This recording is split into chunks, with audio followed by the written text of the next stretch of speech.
Pues damos la bienvenida a esta parte del curso de CUEMU, precisamente de lo que es la iniciativa del Lagarto, donde vamos a ver el funcionamiento del emulador conocido hoy en día como CUEMU. Dentro de lo que es precisamente la parte de sistemas operativos y de todo lo que tiene que ver con la arquitectura de computadoras, pues tenemos desde el punto de vista del software dos vertientes, un emulador y un virtualizador. El emulador, como su nombre lo indica, pues nos va a emular el comportamiento de un elemento, en este caso de hardware. Dentro de ese concepto de emulación, quiere decir que podemos tener a nivel de software la funcionalidad de un hardware en específico, que para estos casos puede ser un microprocesador o hasta un system on chip. Entonces, ¿esto para qué nos podría servir? Bueno, puede servir precisamente debido al alto costo que puede considerarse el comprar unas tarjetas de System on Chips, por ejemplo, o comprar diferentes microprocesadores, MIPS o Spartan o una ARM, pues poder tener al nivel de software el estudio de cada una de esas arquitecturas y cómo es que funcionan, sin necesidad de tener que ir a comprar a estos micros. Esa sería una de las enormes ventajas que un emulador nos podría dar, ¿vale? Entonces, nos reduce los costos precisamente de un conjunto de elementos de hardware porque los podemos emular a través del software. Mientras que un virtualizador, como en el caso de VirtualBox, este nos va a permitir operar o instalar diferentes recursos de software, pero operando sobre una misma arquitectura de hardware. La arquitectura puede ser exactamente la que da el anfitrión, la máquina anfitrión, que es donde está instalado nuestro sistema operativo, en este caso Windows, que es el que tenemos en las máquinas instalado, pero podemos instalar diferentes sistemas operativos a través del virtualizador, como puede ser Linux, puede ser Minix, como puede ser QNX, o sea, así como existen en el mercado varios tipos de procesadores, también existen varios tipos de sistemas operativos. Entonces, un virtualizador nos va a permitir precisamente como herramienta de software, pues poder instalar diferentes sistemas operativos y teniendo al hardware en la parte inferior el mismo que tenemos como el anfitrión. Es decir, su máquina tiene un x86, entonces al virtualizarlo a través de estos software como VirtualBox, pues vamos a tener ese mismo procesador, las mismas prestaciones que tiene, pero ahora podemos no tener solamente Windows, sino también tener Linux o Minix o cualquier otro sistema operativo y poder trabajar como si estuviéramos en una máquina que estuviera Linux solamente, pero precisamente bajo una arquitectura x86. Entonces ahí está la diferencia entre un virtualizador y un emulador, ¿no? Es que uno podemos decir que nos va a emular arquitecturas, el otro nos va a virtualizar softwares. Bien, entonces en este curso precisamente vamos a trabajar sobre el sistema operativo Linux. Vamos a conocer cada una de sus partes, esencialmente su parte más interna, que es el kernel de Linux, y los elementos que lo componen, principalmente conocer qué es un sistema operativo y cuáles son las columnas vertebrales que forman a este sistema operativo. A su vez, vamos a ver un conjunto de programas y herramientas de software hechas y escritas en el lenguaje de programación C, que nos van a permitir comunicarnos con estas columnas vertebrales del sistema operativo. Y vamos a adentrarnos más a fondo precisamente con este sistema operativo que para el caso, por ejemplo, de Linux está escrito en lenguajes de programación como C y ensamblador. Y desde que comenzamos a ver el ensamblador, pues ya sabemos que el lenguaje ensamblador está destinado a estar ad hoc a la arquitectura. O sea, hay un ensamblador para RM, un ensamblador para x86, un ensamblador para ARM. Pues cada arquitectura, es decir, cada microprocesador tiene su propio ensamblador. Por lo mismo, es importante entender poquito de ese ensamblador, ¿no? Y es ahí donde, para poder entender el flujo de arranque de un equipo de cómputo, pues vemos esa parte del código ensamblador y también vemos la parte de programación de C y hacemos un pequeño ejercicio en donde podemos ver cómo arranca una computadora, al menos desde el punto de vista virtual, lo cual ya al punto de vista real, esa es la ventaja, ¿no? Pues ya queda muy poco la brecha y la diferencia entre ambos entornos. Vamos a ver dos emuladores, uno que es Bosch, que es exclusivo de arquitecturas x86, y QEMU, que es un emulador más amplio que Bosch porque emula, lo acabo de mencionar, varias arquitecturas de hardware. Dentro de esas arquitecturas y precisamente apegados a lo que es la iniciativa del proyecto Lagarto, pues está la actualmente conocida como RISC-V. Esta arquitectura de RISC-V es un ISA libre que nace precisamente con la filosofía de arquitectura libre para que cualquier persona que desee diseñar un microprocesador pueda tomarla como referencia y entonces ahora sí hacer el diseño del microprocesador en cuestión, que es precisamente la iniciativa Lagarto. O sea, ya tengo un ISA de instrucciones, conozco arquitectura de computadoras, sé cómo hacer los módulos de un procesador, que en este caso nacieron de MIPS, y precisamente al momento de liberarse la arquitectura de RISC-V, pues prácticamente se tiene la factibilidad de diseñar y posteriormente sintetizar en un FPGA a ese procesador, que es el estatus actual dentro del SIC de la iniciativa Lagarto. Obviamente no solamente eso, sino ya una vez que se tenga esa síntesis en un FPGA, pues ya el siguiente paso es mandarlo a fabricar, o sea, ya tener el diseño, pero ahora en VLSI, con todas las herramientas que en estos talleres están viendo como Cadence, para mandar a hacer el diseño de ese dispositivo. Entonces, en ese estatus todavía no llega para el lado del SIC la propuesta, aunque hay que recordar que la iniciativa Lagarto es un trabajo conjunto de la Universidad Politécnica de Cataluña con el SIC, y allá ya tienen ese paso avanzado. Ya tienen ahí un System on Chip, ahí con unas prestaciones determinadas. Entonces, eso quiere decir que, pues sí se puede, nada más hay que echarle ganas y dinero, ¿no? Porque no es nada simple, nada barato ese asunto.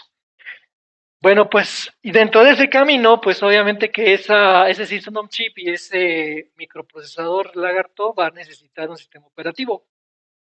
Para eso precisamente es este curso, ¿no? Saber, dado que se apega mucho a RISC-V, la arquitectura del Lagarto, entonces este curso, este taller nos va a permitir saber cómo compilar un kernel de Linux para una arquitectura x86 y saber cómo hacerlo ahora para una arquitectura RISC-V. Recordar que obviamente la diferencia o la cuestión que tenemos aquí es que tenemos máquinas con x86, pero necesitamos hacer código para un RISC-V. Entonces necesitamos un toolchain dentro del cual hay un compilador cruzado que nos va a permitir obtener el código ejecutable o la imagen del sistema operativo Linux para ejecutarse en una arquitectura RISC-V. Y de eso consta el curso. Son 5 días. Primero vemos Linux, sus elementos básicos, y posteriormente vemos los programas que interactúan con el kernel. Conocemos un poquito del kernel de Linux. Luego compilamos el kernel de Linux para un x86. Se monta sobre un emulador para x86 como Bosch. Para eso hay que instalar ciertos recursos, ciertos paquetes sobre el sistema operativo Linux. Y posteriormente, pues ya instalamos QEMU. Corremos un sistema operativo sobre esa emulación de QEMU, pero no una emulación de RISC-V sobre QEMU. Finalmente, emulamos un System on Chip con una ARM de la familia de Raspberry Pi, donde ahí vamos a tener un Raspbian, un sistema operativo Raspbian. Entonces, ese es el contenido del curso y pues bienvenido. Listo. Bueno, lo que estamos haciendo ahorita es instalar los elementos necesarios o los recursos mínimos necesarios para poder tener Linux en estas máquinas. Entonces, como acabamos de comentar, necesitamos un virtualizador, que es en este caso VirtualBox, que para el caso de esta máquina ya está instalado, pero para el caso de la máquina que tiene aquí uno de los asistentes, pues está instalando al VirtualBox. Para ello requiere instalar lo que es Microsoft Visual Studio y está en ese proceso. Entonces, una vez que ya haya instalado el VirtualBox, pues vamos a tener una presentación como la siguiente, donde tenemos al VirtualBox. VirtualBox fue recientemente, no tiene muchos años, que fue adquirido por Oracle, y obviamente se ha convertido en una compañía de software de bastante auge y prestigio, y pues ya es auspiciado por dicha compañía. También Oracle compra los derechos de Java a Sun Microsystems. De hecho, Sun Microsystems fue adherido a Oracle. Y hay que recordar que Java es un lenguaje de programación de los más recientes, por ahí nace en los años 1980, que es ya bajo la conceptualización de lo que es la programación orientada a objetos. Entonces, hay muchos paradigmas dentro de la programación en los cuales pues empezamos desde la programación lineal, se va ejecutando línea tras línea, luego la programación estructurada, que nace por ahí de los años de 1960, donde sus lenguajes de programación más representativos pues son el lenguaje Pascal, COBOL, C, pero bueno, ahí cuando nace el C precisamente es un lenguaje de programación híbrido, en el sentido de que es un lenguaje de programación que puede tener un conjunto de instrucciones un poco más apegadas al hardware, con respecto a lo que Pascal o COBOL o ADA o cualquier lenguaje de programación. También por ahí de los años 60, a mediados y finales, nace uno de los primeros lenguajes de programación orientados a objetos. Ya comienza la filosofía de orientación a objetos. Pero no es hasta el año de 1982, 86 y 90 cuando ya el auge de la programación o del paradigma orientado a objetos ya comienza a inundar el mercado. Y hay un lenguaje de programación precisamente que le da mayor respaldo a ese paradigma y es Java. Java es un lenguaje de programación, como voy a comentar, orientado a objetos y que prácticamente rompe la situación de que ahora los programadores ya no ven tanto el hardware, sino ven un esquema de programación. O sea, la programación orientada a objetos ya es una nueva forma en la cual el nivel de abstracción del programador, el que va a desarrollar los programas, pues ya no tiene tanto que ver con el hardware, ¿no? Como en el caso del C. Esa mención la hago precisamente porque VirtualBox y todo esto están escritos en Java. Y para que precisamente el virtualizador funcione, pues hay un concepto que se llama máquina virtual. Vamos a correr una máquina virtual precisamente, o un sistema operativo virtual sobre estas máquinas, ya los elementos reales. Y de ahí viene el concepto de que voy y tengo la posibilidad de ejecutar un sistema operativo como Linux sobre una máquina que tiene Windows. O puedo ejecutar otro sistema operativo sobre una máquina que tiene otro sistema operativo.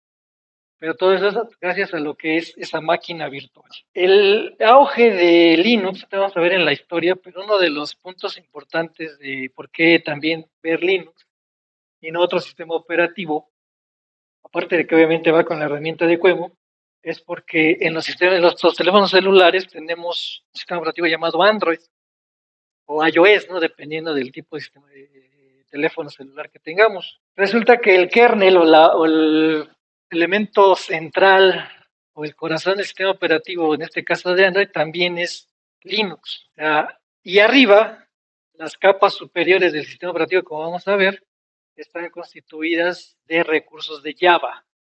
Entonces, Android está en los teléfonos celulares, tiene un sistema operativo que en el punto central tiene Linux para hacer toda la gestión con el hardware Y ya en la parte superior, para hacer la programación de un celular, pues utiliza recursos de Java. Pero la mayoría de estos celulares o de los sistemas embebidos tienen un procesador ARM. Ahí es donde ARM le ha ganado un poco de mercado a Intel. Intel era el amo, dueño y señor por ahí de los años 80 y 90 en los equipos de escritorio, y hacía competencia con la gente de IBM y sus procesadores, IBM y las computadoras, pero cuando llega la telefonía celular al entorno precisamente de los años de 2006, 2000, pues ahí el alto costo o de Intel le produce que venga otra que se llama RM, que es de menor prestación, pero muy acoplado precisamente a los pequeños celulares. Entonces, ahí es donde le gana el mercado a ARM, que también ya anda compitiendo AMD con Intel, ¿no? Ya venían con competencias AMD con Intel, pero quien más le pegó a Intel fue ARM. Y pues ahora cada quien tiene su propio celular en sus manos, ¿no? Más que un equipo de escritorio. ¿Vale? Entonces ahí es donde esto bien es importante mencionar porque es parte de los aspectos que tenemos. Entonces vamos a dar inicio oficialmente al curso. Vamos a iniciar con la primera presentación. Viene ahí en la carpeta y es la introducción. Voy a crear. Vamos a, son en el material que hay ahí, hay presentaciones y hay escritos, hay manuales. También hay un repositorio donde hay el conjunto de programas, pero ese en un momento que demos break voy a mandarle un correo para que en ese correo ya esté la liga a un Dropbox y ahí en el Dropbox tendrá todo el material. Ahorita nada más puse ahí en esta carpeta puse las presentaciones y el material didáctico de este curso. Y esencialmente consiste de 6 presentaciones con 6 elementos de recurso didáctico. Pero también, vuelvo a comentar, este taller está comprendido por programas y por un conjunto de instructivos que nos permitirá ir desarrollando cada una de las actividades que lo comprenden. Bueno, iniciamos con esta introducción. Vamos a conocer precisamente los elementos que tiene un sistema operativo. Esta sería nuestra primera cuestión. Vale, vamos a dividir desde un punto de vista práctico, porque hay más divisiones, pero desde un punto de vista práctico, para este taller, los tipos de sistemas operativos que existen. Y son dos, microkernel y monolítico. Así es como desde el punto de vista de un desarrollador de sistema operativo va a poder visualizar a estos mismos. Ejemplos de un sistema operativo monolítico, pues son Windows, Linux, ¿vale? Los comerciales. Ahorita vamos a ver por qué le llamamos monolítico. Pero primero vemos que los comerciales como Linux o Windows son sistemas operativos monolíticos. Mientras que hay otro tipo de sistemas operativos que se conoce con el nombre de microkernel, y ahí ya viene la primera cuestión. Se llama microkernel porque el kernel o el corazón del sistema operativo es muy pequeño en cuestión de elementos que lo componen. Ambos, tanto el de acá o el de acá, tienen la misma cantidad de elementos, pero obviamente uno de ellos, el grupo de los microkernel, tiene una menor cantidad de los mismos dentro de su kernel, mientras que el otro en su kernel tiene una mayor cantidad de elementos. Ahí en la figura que alcanzamos a percibir, si es que se alcanza a ver, es que nuestro sistema operativo tipo monolítico está compuesto de estos elementos en azul, mientras que nuestro microkernel se ve inmediatamente que esa misma parte en azul es mucho más pequeña. Eso puede ser la primera diferencia. Si nos remontamos un poquito a MS2, que seguramente es uno de los sistemas operativos que se utilizó, ese sistema operativo MS2, en comparación a Windows y a Linux, no se parece en mucho, no es decir, en nada. Bueno, en cuanto a esta forma de definir el sistema operativo. Sí tiene elementos, un sistema operativo tiene los siguientes elementos básicos, que son las columnas vertebrales de él.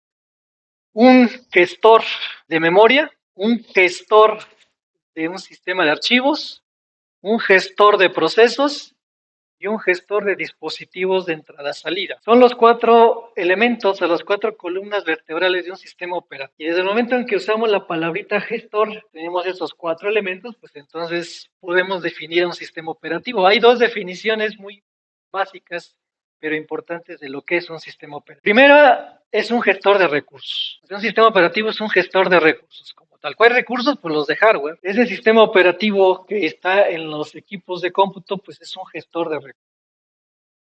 Y la segunda es que es una máquina o es un elemento que virtualiza el equipo de cómputo. Es decir, que para el usuario que está utilizando al equipo de cómputo no le va a importar qué tipo de hardware hay abajo. Simple y sencillamente el sistema operativo se pone en medio y es una máquina virtual así como tal para el usuario. Entonces el sistema operativo tiene esas 2 prioridades, ¿no? De servir como gestor de recursos y como elemento que nos va a permitir trabajar independientemente del hardware que tengamos abajo.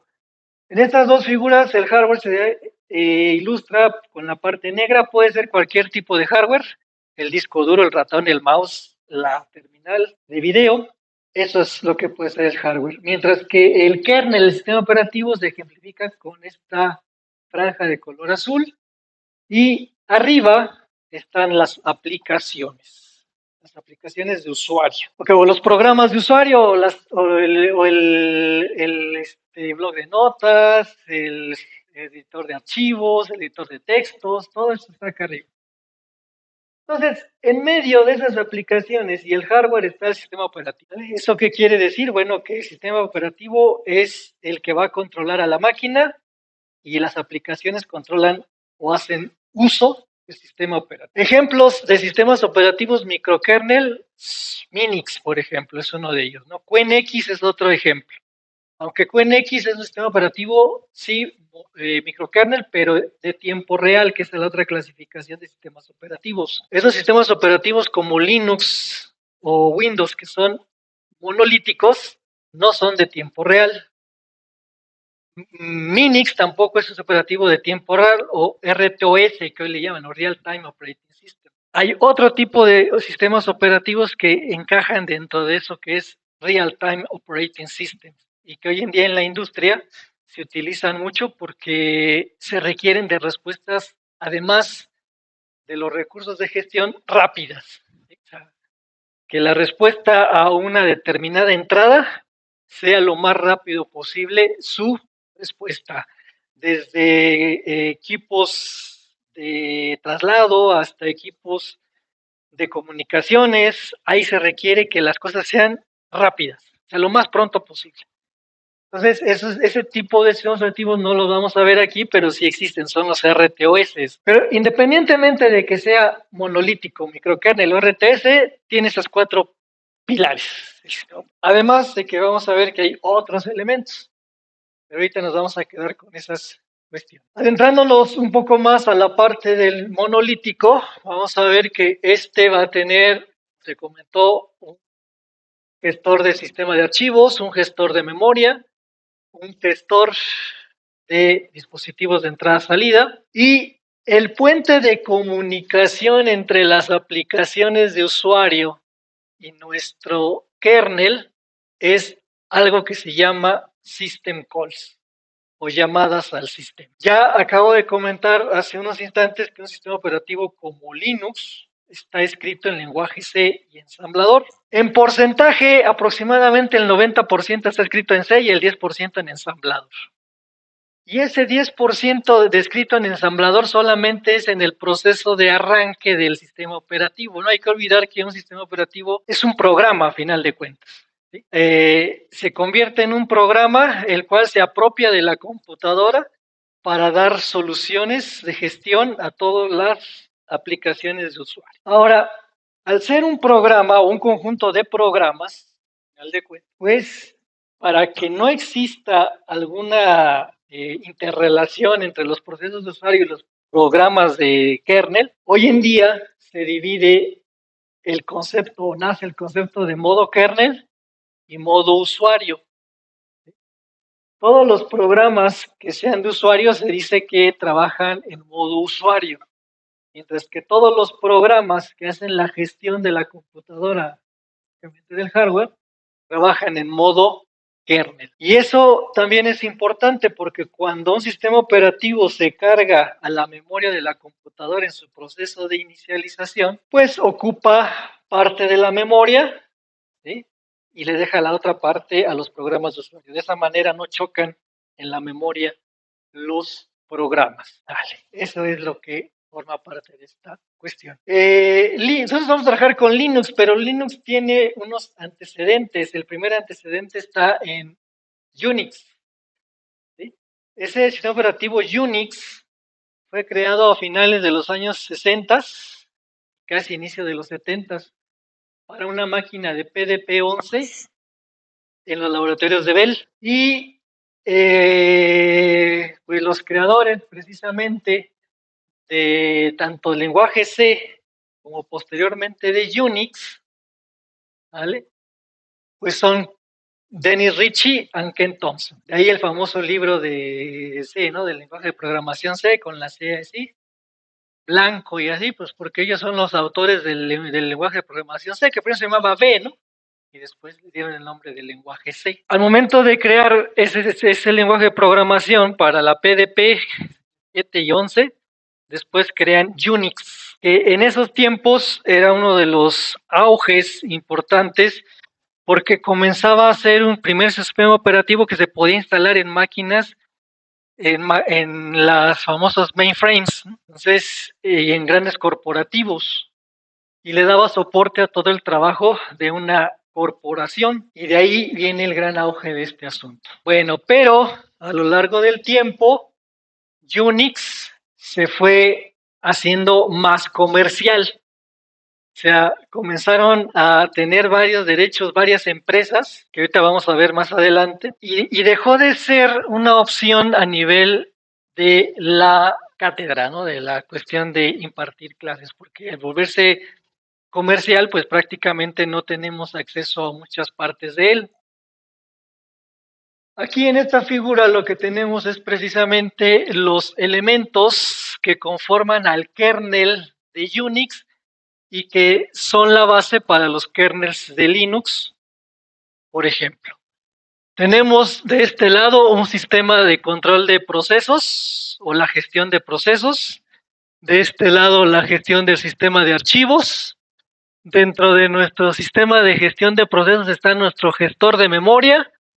Y aquí dentro del sistema, el gestor del sistema de archivos, tenemos nuestros gestores de dispositivos de entrada-salida. ¿Vale? Entonces, en Unix, conforme fue avanzando y como se han ido generando más sistemas operativos parecidos a esta arquitectura, esta ya es una arquitectura de un sistema operativo, como Linux, como Minix, como QNX, todas que terminan en IX, nace un estándar que se llama POSIX. Ese estándar POSIX es el que cualquier desarrollador de sistema operativo debe de seguir si quiere crear un sistema operativo y llamarle X, ¿no? O sea, que se apegue al estándar POSIX y se va a llamar, al final de cuentas, con las terminaciones IX. Nuevamente, lo que tenemos en esta arquitectura es que el kernel está en medio de las aplicaciones de usuario y del hardware. Lo que tenemos ahí arriba es precisamente que un usuario, una persona que quiere hacer un programa X, ¿sí? Y que va a ejecutarse en modo usuario, lo puede hacer de dos maneras, utilizando la librería del C, esa que hay que incluir librerías stdio, conio y todas estas, o lo puede hacer directamente a través de esta línea que se conoce como las llamadas al sistema. Y precisamente aquí vamos a ver nuestros programas, pero utilizando las llamadas al sistema. ¿Y qué son las llamadas al sistema? Bueno, desde el punto de vista de un programador, y obviamente nuestros programas pueden estar escritos en cualquier lenguaje de programación, ya sea Python, ya sea C, C++ o Java, no hay que olvidarse que el kernel está escrito en C, principalmente. Entonces, estas llamadas al sistema o recursos que tiene este operativo son funciones escritas en lenguaje C, que de alguna manera, a través de ya sea el compilador de Java o ya sea el intérprete de Python, pues van a tener que traducirse esas líneas de código de ese lenguaje de programación de allá arriba, de tal manera que el kernel los pueda entender. Eso es importante. En esa traducción, pues va a depender y va a trabajar mucho nuestro compilador o intérprete. Si nosotros tomamos el lenguaje C como lenguaje de programación, la parte de usuario, pues nos facilita el caminito porque esto está escrito en C. Entonces, necesitaríamos solamente conocer las funciones que están aquí y que son nuestro punto de entrada a este kernel, conocidas como llamadas al sistema, para que las integremos a nuestro programa de C. Y obviamente hay que integrar bibliotecas del sistema operativo para que nuestro programa funcione. ¿Vale? Eso es importante de aclarar. Aquí tenemos la evolución de Unix, como había comentado hace un momento. Con el paso del tiempo, pues se fue fue siendo adquirido por varias empresas: Santa Cruz Operation, IBM, AT&T, SonDeck, y cada una tenía su versión de Unix, ¿vale? La única versión del Unix que era compatible a nivel de cátedra era Berkeley, pero todas las demás ya se volvieron comerciales. Eso fue un problema, obviamente, para la cuestión de alguien que tenía el ímpetu de tener la idea de software libre. O sea, he ahí la cuestión, ¿no?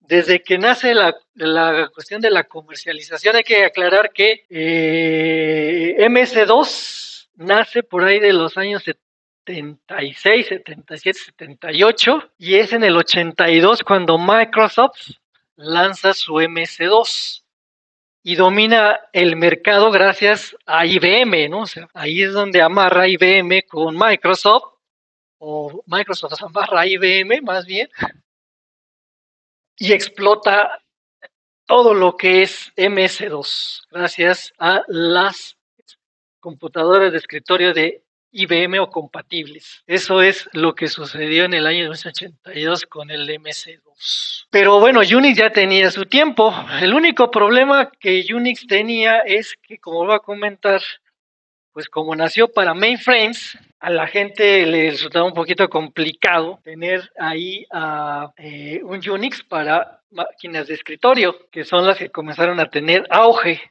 ¿vale? No hay que olvidar que dentro de este camino de las computadoras de escritorio, pues también viene la compañía de Apple, que es la primera compañía que crea precisamente una máquina de escritorio como tal, ¿no? La primera máquina de escritorio viene de la gente de Apple, el Apple I, ¿no? Aunque obviamente versiones anteriores de otras compañías como Commodore y demás, pero vale. Entonces, Unix, pues tuvo ese problema, o sea, como estaba coincidido en sus inicios para un mainframe y después viene la evolución de las computadoras de escritorio, pues entonces sí tenía un problema de aceptación, y por eso es que a su vez, pues MS2 gana adeptos para esta cuestión. Bueno, entonces llega el año de 1982 y también viene la Internet. También viene en camino la Internet, ¿no? O sea, nace también el concepto de la Internet. Entonces, aquí empezamos con los Unix, y debido a la cuestión de comercialización de Unix, hay un desarrollo llamado Minix, hecho por Andrew S. Tannenbaum, ¿sí?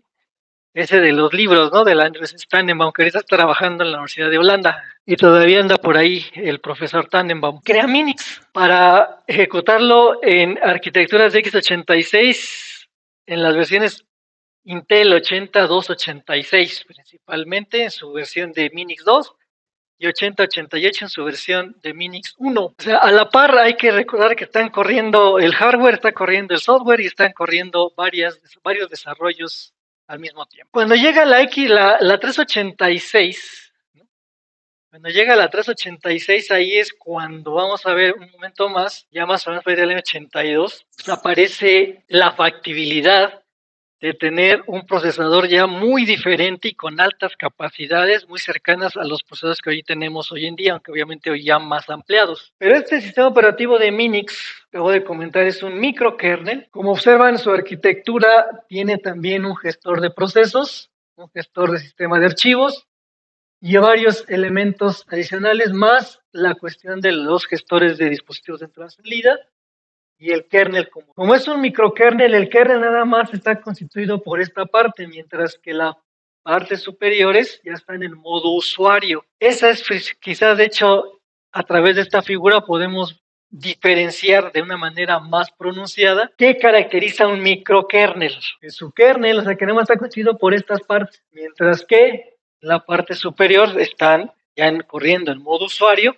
las otras columnas vertebrales del sistema operativo. Y entonces, aquí viene precisamente la cuestión, ¿sí? Un sistema operativo microkernel es mucho más seguro que un sistema operativo monolítico. ¿En qué sentido? En que al no tener los elementos de gestión en el kernel, o al no tener tantos elementos de gestión en el kernel, entonces, cualquier cambio o cualquier problema que ocurra en estos programas no va a afectar la funcionalidad del kernel, porque no están ahí. Y entonces, por eso se vuelve más segura su ejecución. En el caso de los monolíticos, el mayor problema es cuando se instala un nuevo hardware, porque ahí el controlador de hardware o el device driver que viene con ese hardware, pues forma parte del kernel, va a formar parte del kernel, va a estar ejecutándose en modo kernel. Y si llega a fallar, entonces el sistema operativo se crashea, ¿sí? Y se pone la ventanita azul de Windows y dice, ya no quiero funcionar, ya algo, un problema y ya. A eso es a lo que nos referimos con un sistema operativo más seguro. El sistema operativo microkernel es mucho más seguro que un monolítico. Entonces, en una aplicación necesitamos que el sistema no se caiga, le voy a poner un microkernel. Claro, hay otras prestaciones a los usuarios que deben de cumplirse, ¿no? Pero si la prioridad es seguridad, yo le voy a poner un microkernel y voy a dejar a un lado a los monolíticos. Si alguien está trabajando como una secretaria o un profesor, ¿no? Es un monolítico porque su actividad no es tan crítica como pudiera ser con respecto a otras actividades en donde no se permitiría que el sistema operativo se cayera.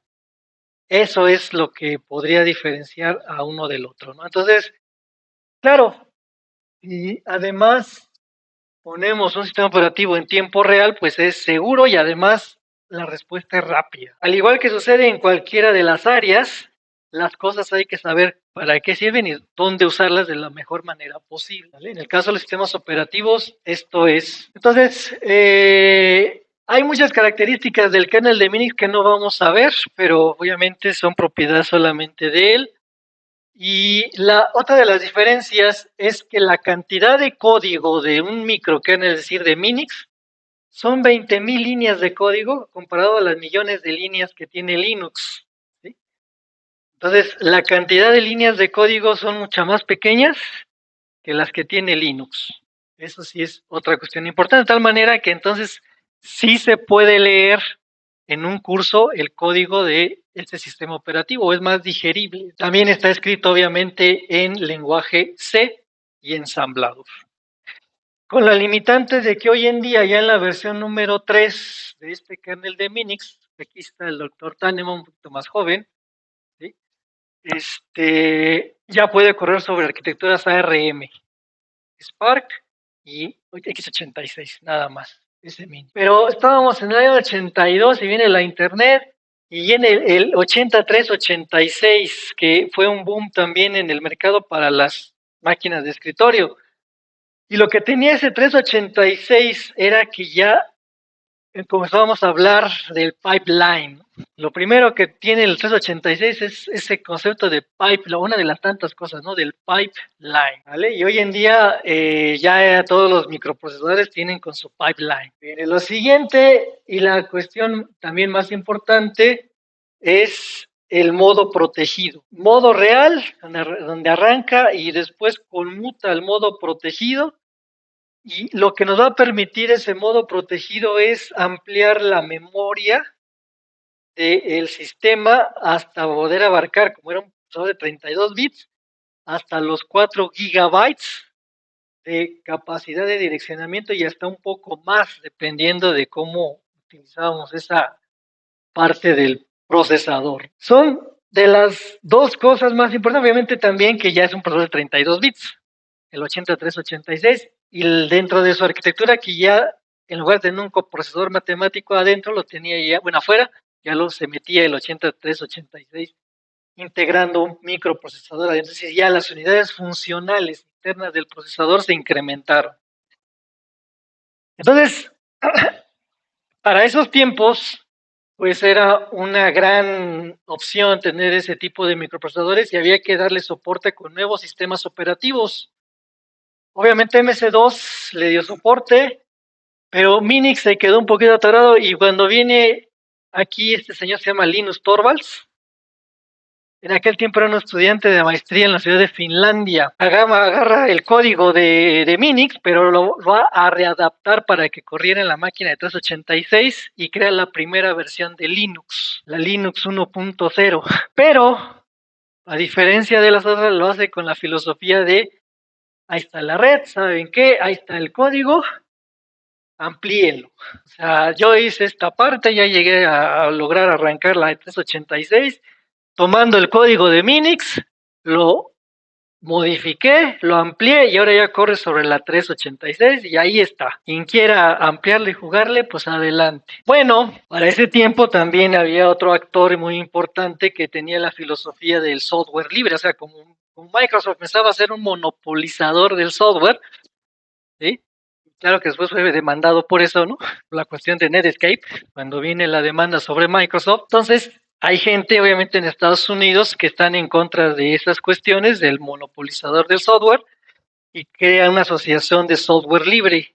¿Sí? Richard Stallman es el fundador de esta cuestión o de este auge del software libre. Bueno, aquí tenemos una figura en donde se muestra hoy en día ya más recientemente la arquitectura de Linux, que con relación a la arquitectura de Minix pues es mucho más compleja. Claro que el kernel es esta parte. Esto ya es todo un sistema operativo con lo que se conoce hoy en día como una distro de Linux. Dentro de las distros de Linux podemos tener Ubuntu, podemos tener Fedora, podemos tener Red Hat, podemos tener diferentes distros, así se les denomina. Todas ellas basadas en el mismo kernel. Lo que las va a caracterizar son todos los recursos alrededor del kernel que se puedan utilizar. Entonces, Ubuntu tendrá una determinada propiedad característica diferente que Fedora y que Red Hat, pero prácticamente el kernel es el mismo. ¿Y quién mantiene el kernel hoy en día del sistema operativo de Linux? Pues Linux Torvalds, ¿no? Ahí en la red, ahí en el sitio linux.org, ahí está todo el desarrollo del proyecto Linux con todas las versiones de este sistema, de este kernel, de este sistema operativo en cuestión. Aquí viene la parte importante, ¿no? Estudiar todo el sistema operativo es ver todos estos elementos, pero ver el kernel nada más es ver el corazoncito que tiene el sistema operativo, ¿sí? Entonces, eso es lo que nos compete en este taller. Ver el corazoncito de esto y lo demás son las monerías que se le cuelgan al sistema operativo. Bueno, entonces ahí está, y obviamente viene la parte de nuestro dispositivo móvil, en donde hay una RM y toma como referencia a Linux por ser precisamente un software libre y no pagar la licencia a los otros sistemas operativos, ¿no? Entonces, esa es la otra parte importante. Si yo tengo un software libre, lo puedo ocupar sin la necesidad de andar pagando la licencia. Esa es la cuestión. Y de ahí, de esa filosofía y dado el éxito que ha tenido, claro, hay algunas cuestiones de manejo para las universidades en donde se mantiene el proyecto, pero si lo quieren explotar, prácticamente es software libre, ¿no? Y entonces no es comercializable. Eso quiere decir además que si yo desarrollo algo sobre esto, pues puedo beneficiar hasta cierto punto, pero no pago nada más la licencia, o sea, pago ahí algunas cuestiones de distribución, aunque yo tenga mis desarrollos, ¿no? Y esto facilita obviamente las cuestiones de cátedra, porque ahí ya viene esa cuestión. Todo es open source, aquí está Richard Stallman, ¿sí? Con la negociación con Linus Torvalds, perdón. Entonces, obviamente hay más recursos, todo lo que se llama, para la organización se llama GNU, y ahí hay compiladores, hay recursos de software, herramientas de software, está ya hoy en día el Office libre, ya también es GNU. Le faltaba un sistema operativo que fue Linux a esa idea. Y pues ahí viene la negociación con Linus Torvalds y se está de acuerdo, ¿no? Que Linux sea totalmente libre. Y por lo tanto, hoy en día se puede ocupar en estas cositas que son los System on Chips, ¿no? Los sistemas embebidos.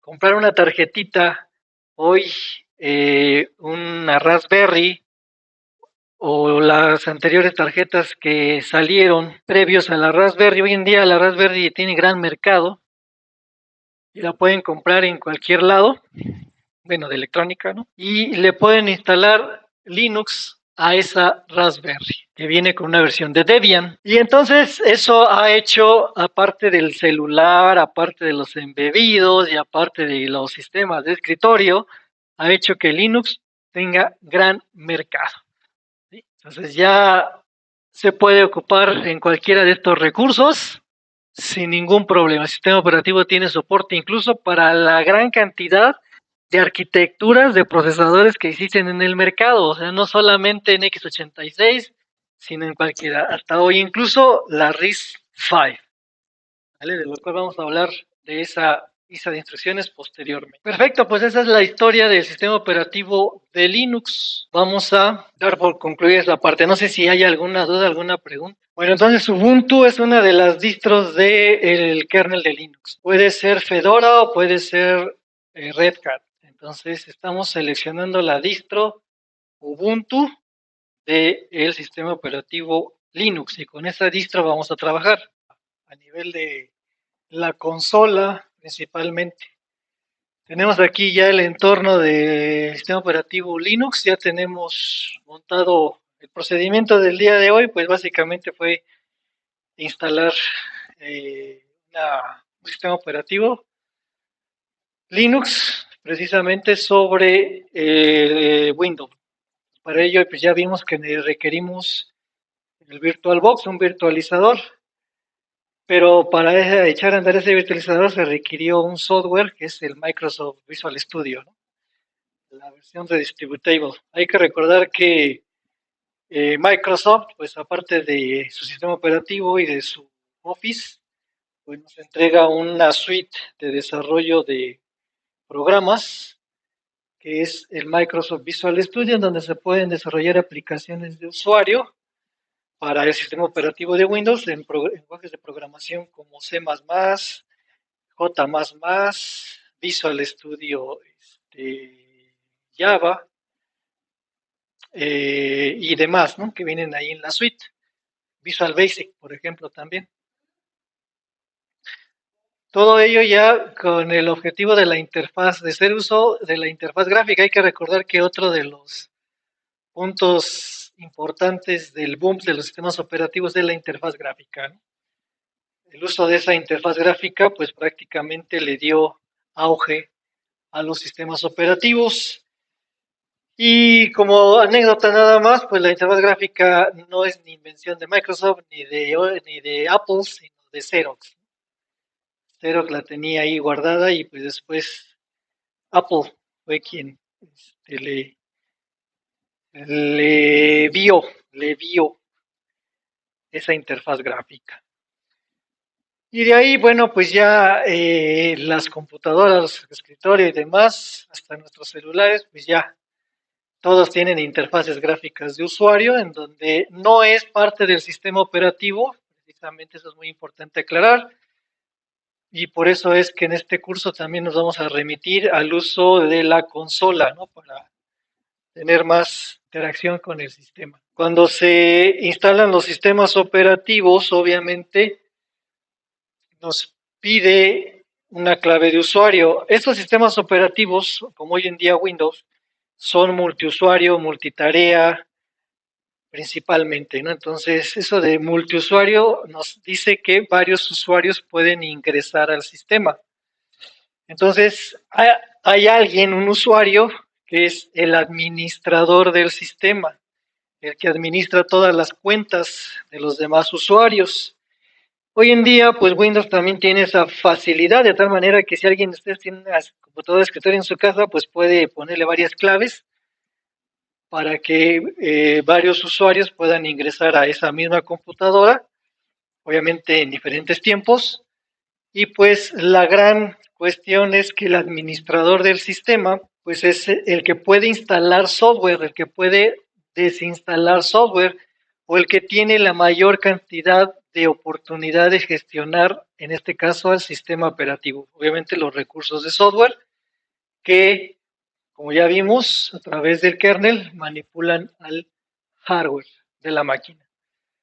Entonces, eso es ser multiusuario, ¿no? Multitarea, el sistema operativo multitarea esencialmente es tener la capacidad de ejecutar diversas tareas o programas, en este caso sobre la interfaz gráfica. No sé si por ahí recordamos también el concepto de multiproceso, ¿no? ¿Qué es un proceso? Tenemos por ahí en el radar la definición de proceso. ¿Qué sería un proceso? Si un programa, pues es un conjunto de instrucciones para realizar una tarea específica, ¿no? Pero un proceso, ¿ok?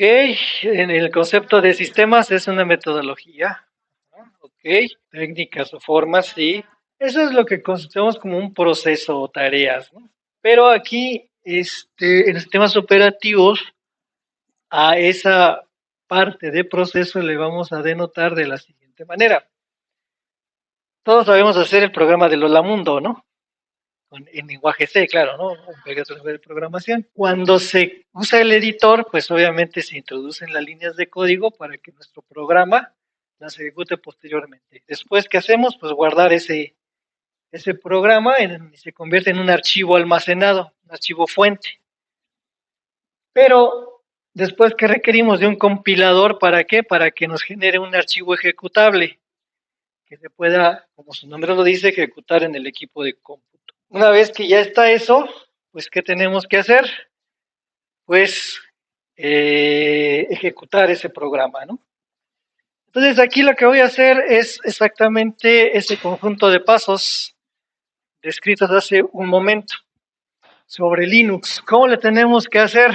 Bueno, tenemos, como mencioné, que utilizar un editor de textos o bien vamos a utilizar las herramientas gráficas, ¿no? Bien, aquí tenemos el menú del escritorio de este sistema operativo Linux. Como ven, pues no se parece mucho al de Windows, ¿no? Este es el de Windows. Tenemos aquí nuestra barra de tareas y nuestro escritorio junto con algunos iconos asociados a las tareas o programas a ejecutarse. En Linux, pues tenemos igual un entorno de escritorio en donde tenemos nuestra barra de tareas sería esto. ¿Sí?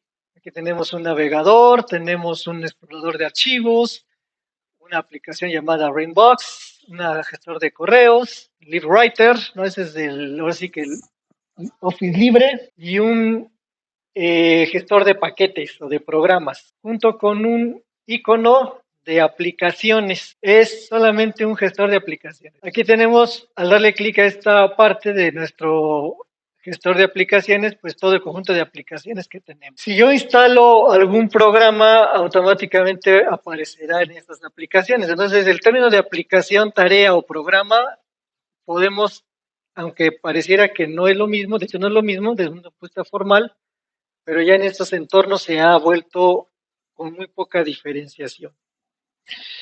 Entonces puedo tener un gedit, por ejemplo, que es un editor de textos hecho en entorno gráfico para ejecutarse en este escritorio.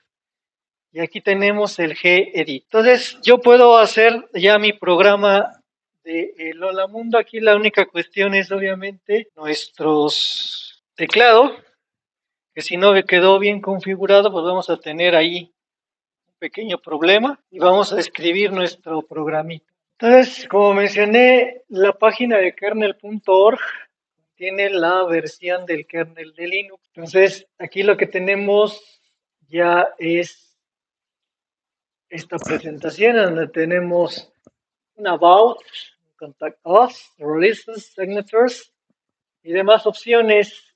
Y de manera inmediata nos lleva a la página principal, en donde podemos bajar nuestra versión de kernel de Linux. Como podemos ver, hay versiones long term, stable and mainline. Esencialmente, la última versión que es estable es la 6.4.2 y esta es la que está corriendo todavía en prueba. Ya aquí podemos tener las últimas versiones desde la 4.14. Obviamente el kernel, pues su versión es diferente. Vamos a ver en este caso qué versión de kernel tenemos en esta distro de Ubuntu que se acaba de instalar. Para saber qué versión de kernel tengo yo, necesito este comando, introducírselo al shell. Es name-r, ¿no? Y me dice que la versión de kernel que tengo instalada es la 5.19. Y como observamos de la página del kernel de Linux, pues esa versión sí está aquí, la más cercana. Así, la 5.19. Bueno, no está en este long term, ¿no? O en esta primera presentación, que son de las más recomendadas, pero obviamente debe estar en otras versiones que están ubicadas en otro lugar del sitio. Entonces la 5.19 está por debajo de esta y por encima de esta. Esto me da pauta a que yo pudiera, ojo, bajar la versión 6.3, que es una versión de kernel más reciente. Como vimos en la arquitectura, yo puedo cambiar el kernel y lo demás se me queda de la distro, ¿sí? Entonces, eso es lo interesante, o sea, el kernel puede cambiar, pero puedo hacer el cambio, la conmutación a la nueva versión de kernel y lo demás se me queda igual. La pregunta es, ¿para qué quisiera yo tener un kernel actualizado en una distro?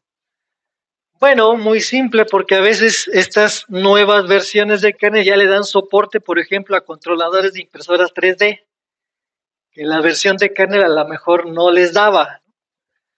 Entonces, si hay un nuevo hardware, sobre todo ahí en ese sentido, pues prácticamente hay que indagar a qué nueva versión de kernel ya tiene el soporte ese nuevo hardware. O los controladores son más compatibles con esta versión, ¿sí? En los cursos anteriores, una de las cosas que nos pasó es que, por ejemplo, las herramientas o las bibliotecas que se requieren para levantar QEMU y Linux sobre QEMU, apenas hace un año todavía podíamos tener la versión 5.10 de Linux, del kernel, y no teníamos problemas para arrancar Linux sobre QEMU, para RISC-V. Pero recientemente, en el último curso, pues ya tuvimos que tener la 6.1, ¿no? Porque ya no podía correr sobre la 5.19 o 5.2. Entonces, ahí nos da pauta a decir, bueno, pues tú necesitas una nueva versión de kernel. Por eso es que el kernel se va actualizando continuamente. Ahora tengo otra opción. Puedo parchar el kernel, ¿sí? O sea, parchar un kernel. De hecho, aquí observan que dice parch, ¿sí? Entonces, esto me permite bajar un parche para que solamente se instalen aquellos recursos que son diferentes de la nueva versión con respecto a la anterior, ¿sí? Entonces no requiero todo el kernel, nada más requiero que me bajes el parche. Entonces puedo bajar el parche y se dice en el argot del sistema es parchar al sistema operativo, al kernel del operativo. Lo que vamos a hacer es bajar precisamente la 6.13 del Tarball y comienza a bajar. Como se observa, empieza a bajar un archivo .tar.xz, que son los archivos comprimidos de Linux. En el caso de Windows, todos conocemos que un archivo comprimido es .zip. También hay archivos .zip aquí en Linux que se pueden bajar sin problema e instalar, pero la extensión o los archivos nativos comprimidos de Linux se llama, o tienen la extensión .tar.xz. Sí, es lo que le digo, que esa máquina yo creo que la conectaron directamente porque descarga bien rápido. Entonces, ahí lo que se está bajando es el código fuente del kernel, es decir, un conjunto de programas escritas en C y ensamblador que representan, como se mencionó, el kernel. Entonces, ahí va el kernel para abajo. Ahora, a diferencia del programita de main, del Hola Mundo que acabamos de hacer, vamos a ver más adelante lo que son los proyectos de software en Linux, ¿no? Es decir, vamos a tener que requerir cuando hacemos un proyecto, hoy en día, a nivel de software, pues tenemos un IDE de desarrollo, ¿sí? Como básicamente puede ser el Visual Studio. Y podemos tener muchos programas ahí. Por ejemplo, si ya llevó el curso de Quartus, pues ve que el IDE de desarrollo le permite tener varios archivos .b, archivos de Verilog, ¿sí?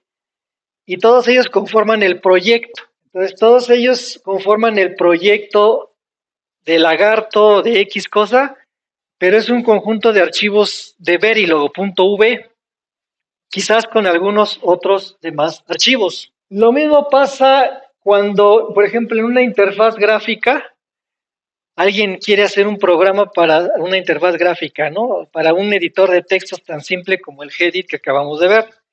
Se va a tener que meter a un editor de texto, a un IDE de desarrollo, perdón, que puede ser Qt Linux, por ejemplo, o Gedit, pero Qt Linux es el más ilustrativo, y tener un conjunto de programas que conforman al proyecto.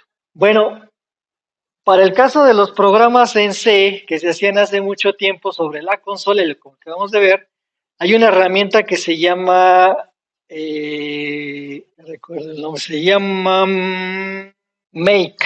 Make es una biblioteca o un programa, a final de cuentas, que lo que hace es tener un conjunto de reglas de compilación para un proyecto.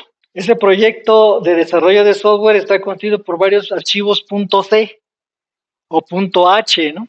O de ensamblador. Y como tiene todas las reglas de compilación, pues ahí le vamos a decir, ¿sabes qué? Vas a compilar estos programas y vas a obtener esos archivos de salida y al final vas a obtener quizás probablemente un solo archivo o varios archivos, ¿no? El punto ISO que se está bajando ahorita, que es la imagen del sistema operativo, es un archivo comprimido también. Es una forma es un formato de compresión de archivos, pero ese contiene a todos los programas del sistema operativo, con incluso el kernel, ¿no? Pero contiene solamente los ejecutables, ¿sí? Contiene todos los archivos ejecutables. Entonces, cuando se descomprime el punto ISO, pues lo que se hace es instalar el operativo, pues se descomprime todo eso que ya está en el punto ISO. Entonces, la herramienta de Make precisamente nos permite obtener uno o varios archivos ejecutables, dependiendo de los archivos fuentes que conformen al proyecto. Y vamos a ver precisamente que esa herramienta de Make la vamos a utilizar para compilar el kernel de Linux. ¿Por qué? Pues porque el kernel es un proyecto de software. O sea, ahorita ya podemos descomprimir este archivo que acabamos de bajar, ya terminó de hacerlo. Está bajo la carpeta de descarga. Aquí tenemos nuestro explorador de archivos, entorno gráfico, y aquí tenemos las descargas. Debería estar, vamos a ver dónde lo bajo. Y es que lo bajé, pero en el Google Chrome de Windows. Error, lo tengo que bajar desde el navegador del Firefox de aquí. Y ahí hay que tener cuidado porque lo bajé, pero lo bajé en Windows, no en Linux, ¿no? Obviamente Firefox es el estándar el explorador de web estándar de Linux, mientras que Internet Explorer es el de Windows. Y pues aquí se va a tener que quedar prendida porque vale 1.9. Bueno, vamos a dejar que baje eso y no sé si hay alguna duda porque ya estamos terminando esta sesión.